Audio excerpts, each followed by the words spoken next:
Ah, humans. Those peculiar fleshy creatures from that unremarkable blue marble in the unfashionable western spiral arm of the Milky Way.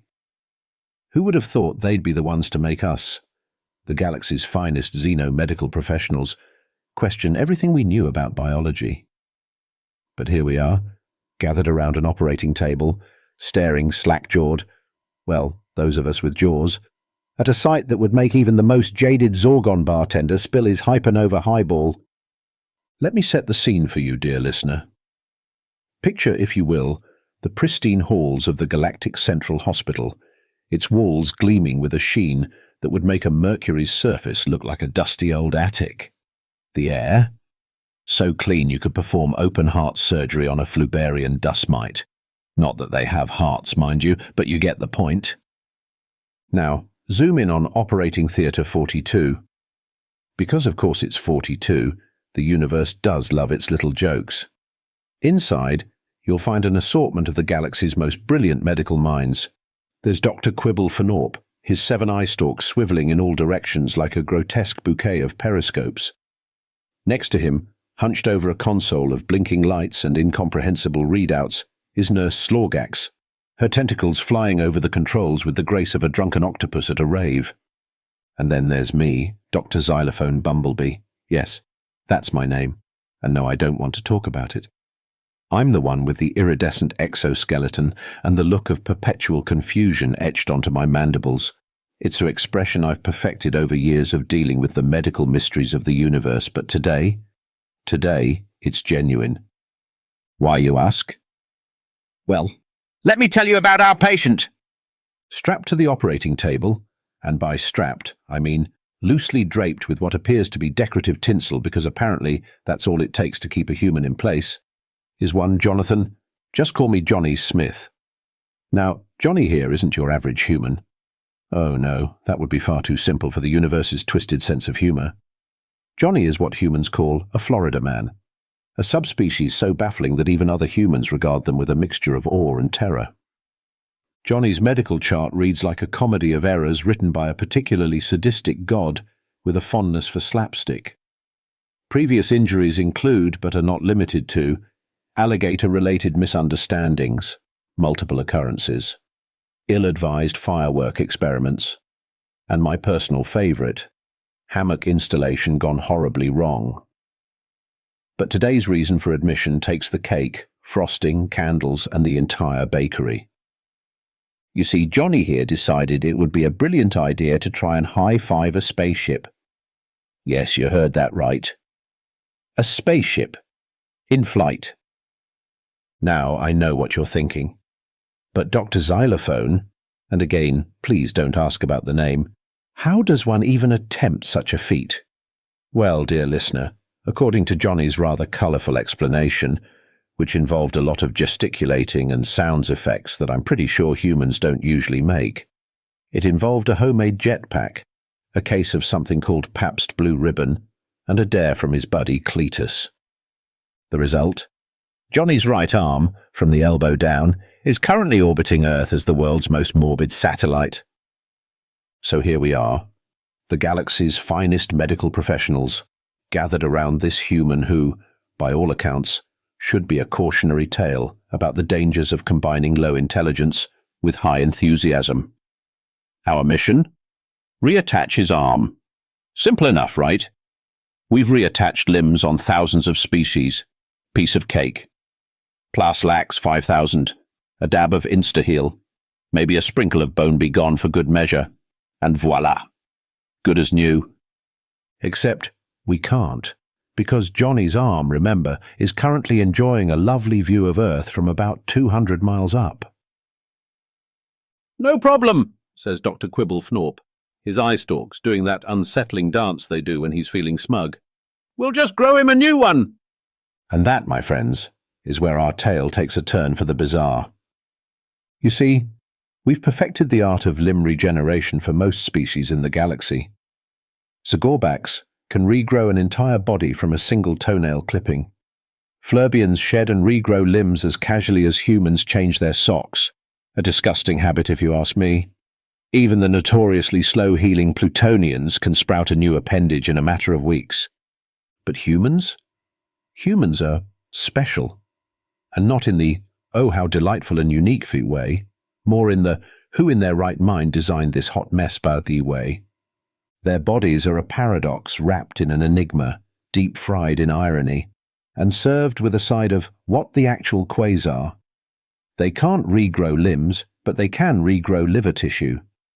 They're susceptible to the common cold, yet some of them can survive falling out of planes without a parachute.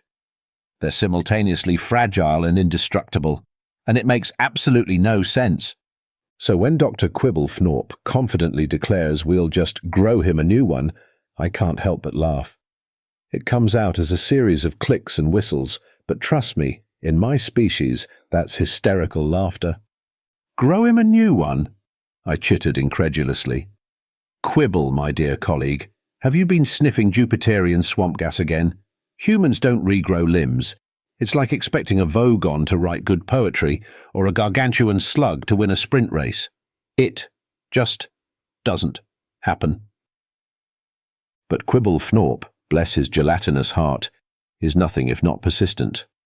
His eye stalks do that little wiggle that always reminds me of a bunch of worms having a dance-off. Ah, but that's where you're wrong, my exoskeletal friend. I've been studying human biology as a hobby, and I've made a fascinating discovery. Now let me tell you something about Dr. Quibble-Fnorp.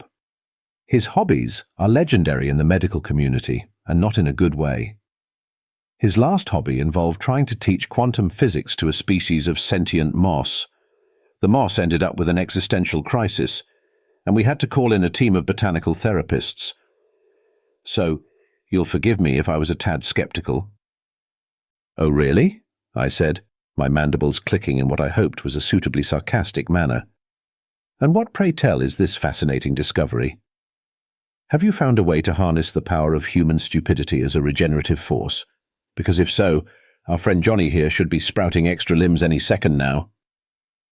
Nurse Zlorgax let out a gurgling sound that might have been a laugh, or possibly indigestion. It's hard to tell with Zlorgaxians. But Quibble-Fnorp was undeterred. His eye stalks quivered with excitement as he launched into his explanation. You see, humans have this remarkable ability called neuroplasticity. Their brains can rewire themselves, adapting to new situations, and their bodies are full of surprises. Did you know they're constantly regenerating? Skin cells, blood cells, even parts of their organs. They're like walking, talking regeneration machines. They just don't know it yet. I had to admit, Quibble-Fnorp had done his homework. But still, there's a big difference between replacing some skin cells and regrowing an entire arm. I was about to point this out when Johnny, who had been surprisingly quiet up until now, possibly due to the effects of the Pabst Blue Ribbon, decided to join the conversation. Hey, docs? He slurred, his one remaining hand raised like a student asking permission to go to the bathroom. I don't mean to interrupt your little alien powwow, but I got a sort of tingly feeling going on where my arm used to be. Is that normal? 'Cause let me tell you, last time I felt a tingle like this, I ended up with a tattoo of a bald eagle riding a motorcycle on my... Well, never mind where. Point is, tingles usually mean something's happening, and I ain't sure if it's good or bad.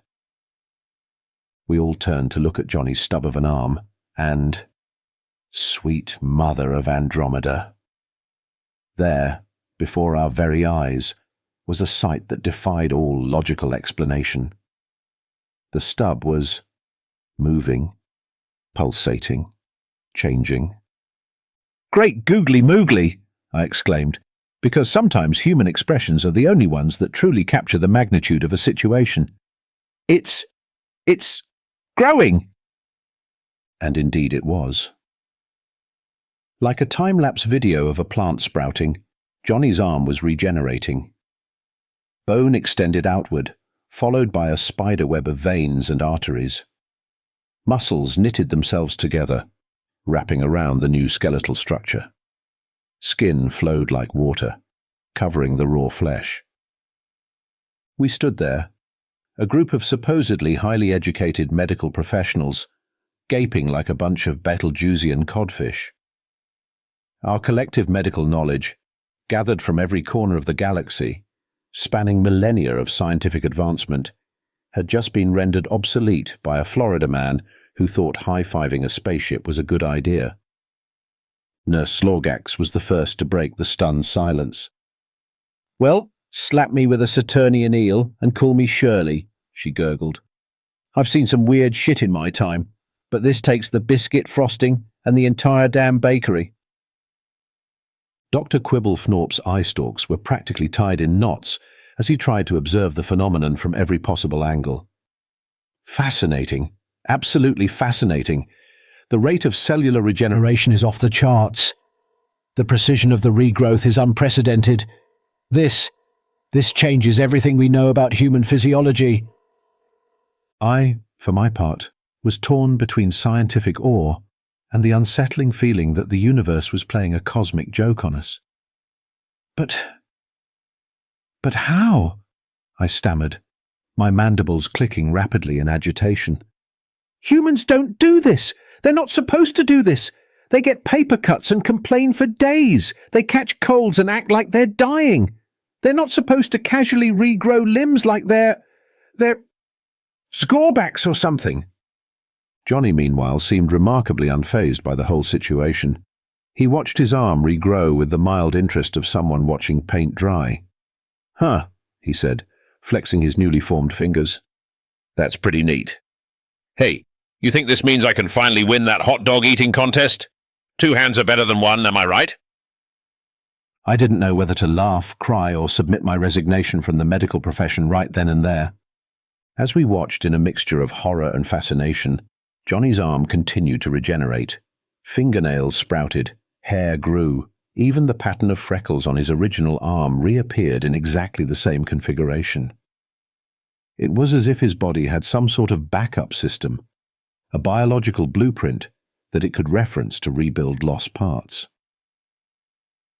"This is unprecedented," Dr. Quibble-Fnorp exclaimed, his eye stalks now so tangled I feared we'd need to perform emergency detangling surgery. "The implications are staggering. Think of the medical applications, the scientific papers, the talk show appearances." Nurse Slorgax, ever the practical one, raised a tentacle. Not to rain on everyone's parade here, but are we sure this is, safe? I mean, for all we know, this could be some kind of weird human defense mechanism. Maybe he's about to explode or something." We all took an instinctive step back from the operating table at that suggestion. All except Johnny, of course, who was now using his brand new arm to scratch his back with evident satisfaction. "Nah, I feel great," Johnny assured us, his grin wide enough to make a Cheshire cat jealous. "Better than great, actually. Say, you fellas got any beer around here? I feel like celebrating." I shared a look with my colleagues, our expressions a mixture of disbelief, awe, and resigned acceptance that the universe was, once again, proving to be far stranger than we could ever imagine. "Well," I said, trying to inject some professionalism back into the situation, "I suppose we should run some tests. Make sure everything is functioning properly." Dr. Quibble-Fnorp nodded enthusiastically, his eye stalks finally untangling themselves. Yes, tests. We need to document everything. This could revolutionize the field of regenerative medicine across the galaxy." And so, for the next few hours, we subjected Johnny to every test we could think of. We scanned, we probed, we took samples, much to Johnny's vocal displeasure. Apparently, humans are not fond of having bits of themselves removed, even if they can apparently regrow them. We ran simulations, analyzed data, and generally did our best to make sense of the medical miracle we had just witnessed. The results were, well, mind-boggling. Doesn't even begin to cover it. Not only had Johnny regrown his arm perfectly, but the new limb was, in many ways, superior to the original. The bone density was higher, the muscle fibers more efficiently arranged. Even the skin seemed more resilient. It was as if his body had taken the opportunity to not just replace the lost limb, but to upgrade it. It's like his cells have some kind of memory, Nurse Zlorgax mused, her tentacles waving in agitation as she reviewed the test results. They didn't just replicate the old arm, they improved on it. It's like they learned from the mistake of losing the arm in the first place, I finished for her, my mandibles clicking in thoughtful contemplation. Dr. Quibble Fnorp was practically vibrating with excitement. This goes beyond mere regeneration. It's adaptive evolution in real time. The human body didn't just replace what was lost, it created a better version to prevent future loss. It's Florida Man's revenge, Johnny supplied helpfully, flexing his new bicep with evident pride. That's what we'll call it. Has a nice ring to it, don't you think? We all stared at him for a moment, then burst into laughter. Because really, what else could we do? We had just witnessed something that defied all our medical knowledge, all our understanding of human biology, and it had been triggered by a man who thought it was a good idea to high-five a spaceship. As our laughter died down, replaced by a sort of giddy, stunned silence, I couldn't help but reflect on the implications of what we'd just witnessed. If humans could do this, if they could not only regenerate lost limbs, but improve upon them in the process, what else were they capable of? What other hidden abilities might they possess, just waiting for the right, or perhaps monumentally wrong, circumstances to manifest? The thought was both thrilling and terrifying. Humans, with their paradoxical blend of fragility and resilience, their capacity for both stunning stupidity and breathtaking ingenuity, might just be the most dangerous species in the galaxy. Not because of their technology or their military might, but because of their sheer stubborn unpredictability. Well, I said, breaking the contemplative silence that had fallen over the operating theatre, I suppose we should prepare our report for the Galactic Medical Board. Though I'm not entirely sure how to explain this without sounding like we've all lost our minds. Dr. Quibble Fnorp's eye stalks perked up. Oh, don't worry about that. I've already started drafting a paper. I'm thinking of calling it The Florida Effect. Adaptive hyperregeneration in Homo sapiens as triggered by extreme stupidity. Catchy, isn't it? Nurse Zlorgax gurgled in what might have been approval. I couldn't help but chuckle at Dr. Quibble Fnorp's suggested title. Well, it's certainly descriptive, I said, my mandibles clicking in amusement.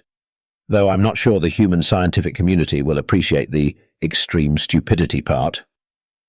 Johnny, who'd been listening to our conversation with surprising attentiveness, perhaps regrowing limbs improved cognitive function as well, piped up. Hey now, don't knock it till you've tried it. Extreme stupidity has gotten me out of more scrapes than you'd believe. Well, into them too, I guess, but that's beside the point. Nurse Zlorgax's tentacles wiggled in what I've come to recognize as her equivalent of an eye roll. Yes, well, be that as it may, we still need to figure out how to proceed. This discovery, it's unprecedented. It could change everything we know about human physiology, about regenerative medicine, about, well, everything. She was right, of course.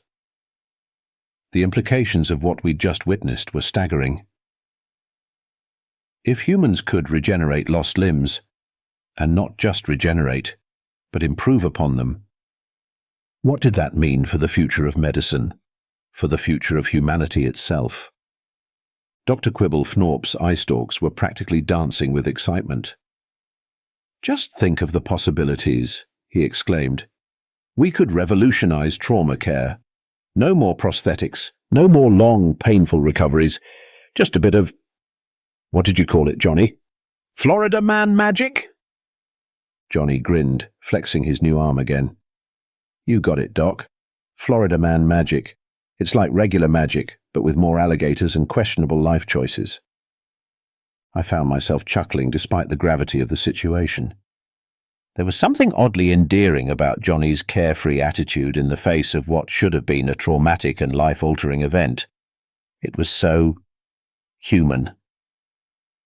Well, I said, trying to inject some semblance of professionalism back into the proceedings, regardless of what we call it, we need to document this thoroughly. Run more tests, gather more data, We need to understand how this happened, and more importantly, if it can be replicated. Nurse Slorgax nodded, her tentacles already reaching for various medical instruments. Agreed, though I shudder to think what kind of experiments that might entail. We can hardly go around asking humans to volunteer to lose limbs on the off chance they might regrow them. Johnny, who had been watching us with an amused expression, suddenly sat up straighter.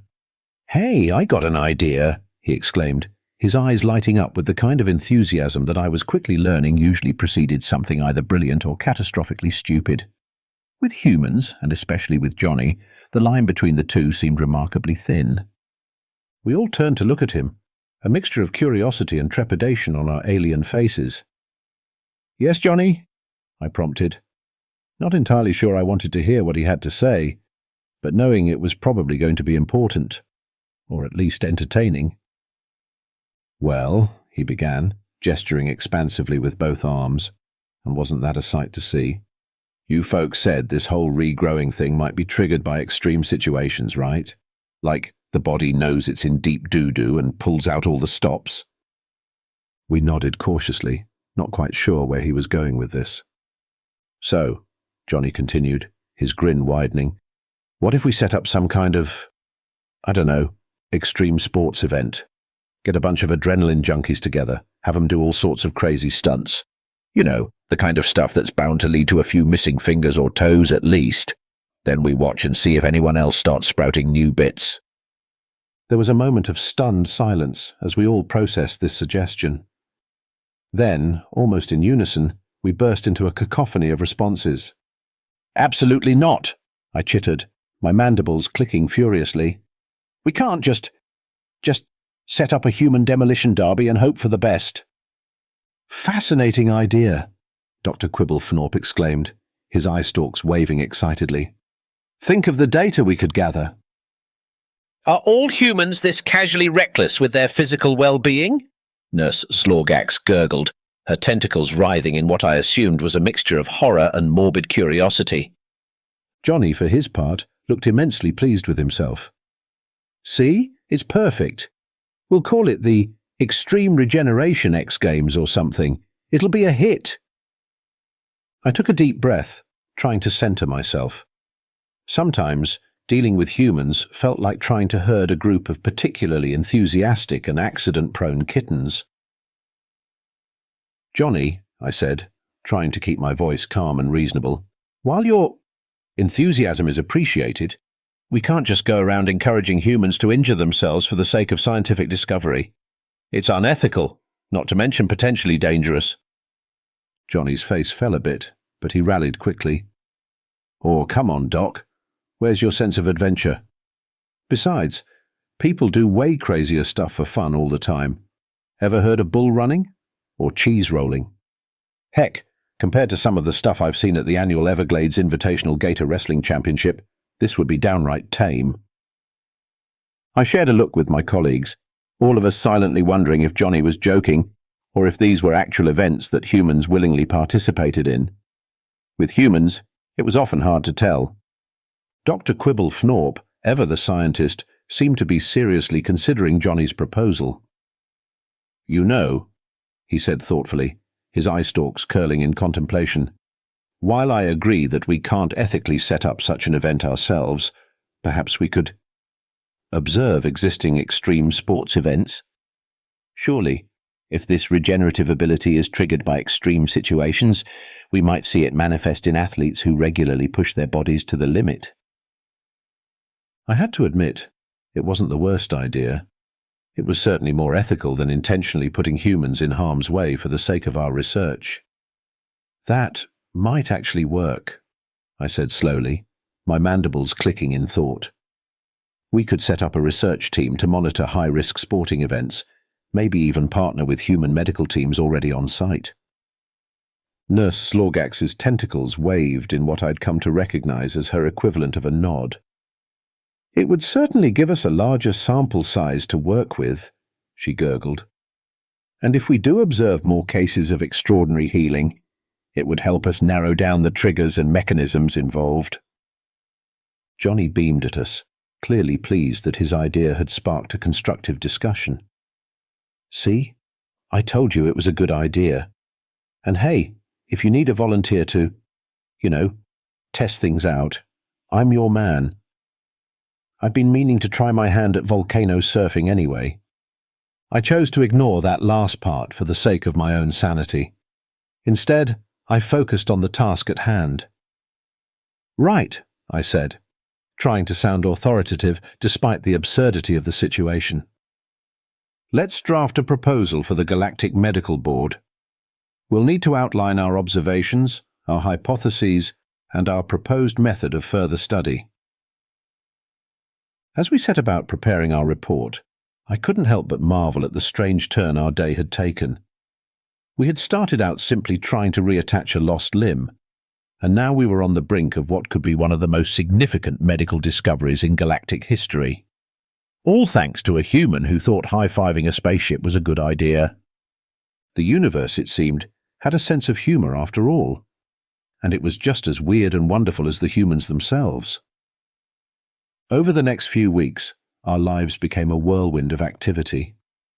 The Galactic Medical Board, after initially dismissing our report as some sort of elaborate practical joke — apparently we weren't the first to fall victim to human-induced incredulity — finally agreed to fund our research. We were given a generous grant and a mandate to investigate this phenomenon further.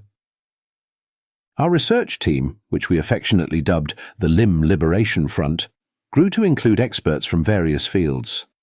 We had geneticists studying human DNA for clues, neurologists examining the role of the human nervous system in the regeneration process, and even a few quantum physicists who insisted that there must be some sort of quantum entanglement involved, though between you and me, I think they just wanted an excuse to watch extreme sports on the job. And extreme sports we watched. Oh, did we watch? From the frozen peaks of Earth's tallest mountains to the depths of its most treacherous oceans, we observed humans flinging themselves into one death-defying situation after another. Base jumping, free diving, ultramarathon running across scorching deserts. You name it, we monitored it. Johnny, true to his word, became our unofficial mascot and most enthusiastic test subject.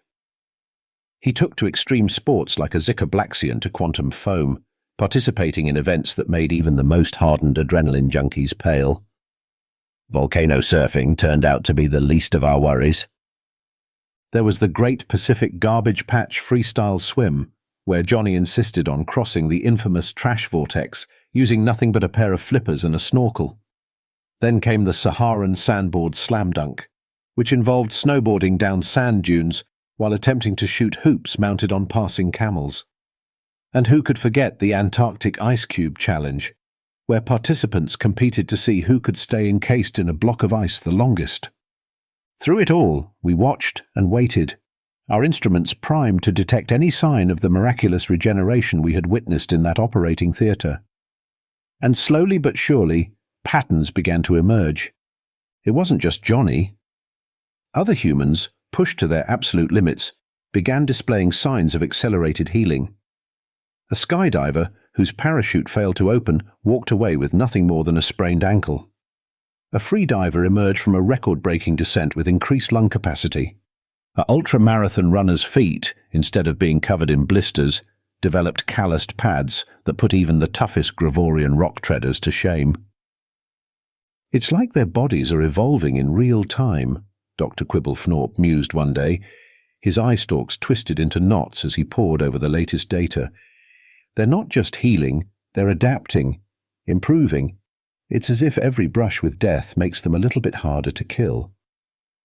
Nurse Slorgax, who had taken to wearing a protective suit whenever Johnny was in the vicinity, a wise precaution given his penchant for spontaneous and often explosive experiments, gurgled in agreement. "It's fascinating, and more than a little terrifying. If this ability could be harnessed, controlled, it could revolutionize medicine as we know it," I finished for her, my mandibles clicking in excitement. "Imagine being able to regrow lost limbs, repair damaged organs, maybe even reverse aging itself." Johnny, who had been listening to our discussion while attempting to juggle several vials of highly unstable compounds, don't ask, chimed in. Hey, does this mean I'm like a superhero now?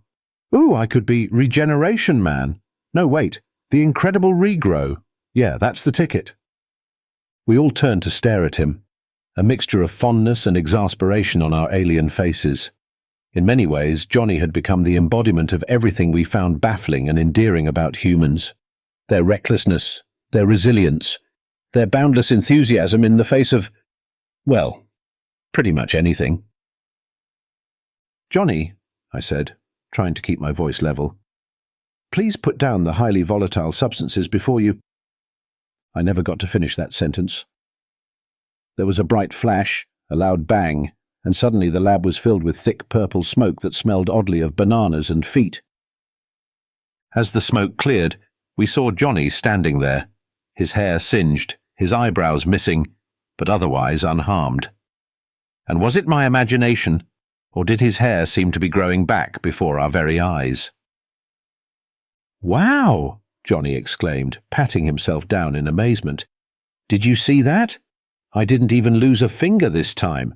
I'm getting better at this. Dr. Quibble Fnorp's eye stalks were practically tied in knots as he rushed to examine Johnny. Incredible. The rate of cellular regeneration is off the charts. Your hair follicles are already producing new growth, and... is that a new set of eyebrows coming in? Nurse Zlorgax, safely ensconced in her protective suit, was already taking readings with a handheld scanner. Vital signs are stable? No, wait, they're better than stable. Heart rate optimal, blood oxygen levels increased, even his bone density seems to have improved. I stood there, watching this scene unfold, and felt a laugh bubble up from deep inside me. It came out as a series of rapid clicks and whistles, causing my colleagues to turn and look at me in surprise. Don't you see? I said, still chuckling. This is humanity in a nutshell. They fall down, they get up. They get hurt, they heal. And somehow, against all odds, they come out stronger on the other side. It's not just biology, it's their entire approach to existence. Johnny grinned, striking a heroic pose despite the fact that his hair was still smoking slightly. You got that right, Doc. We humans don't know when to quit. It's our superpower.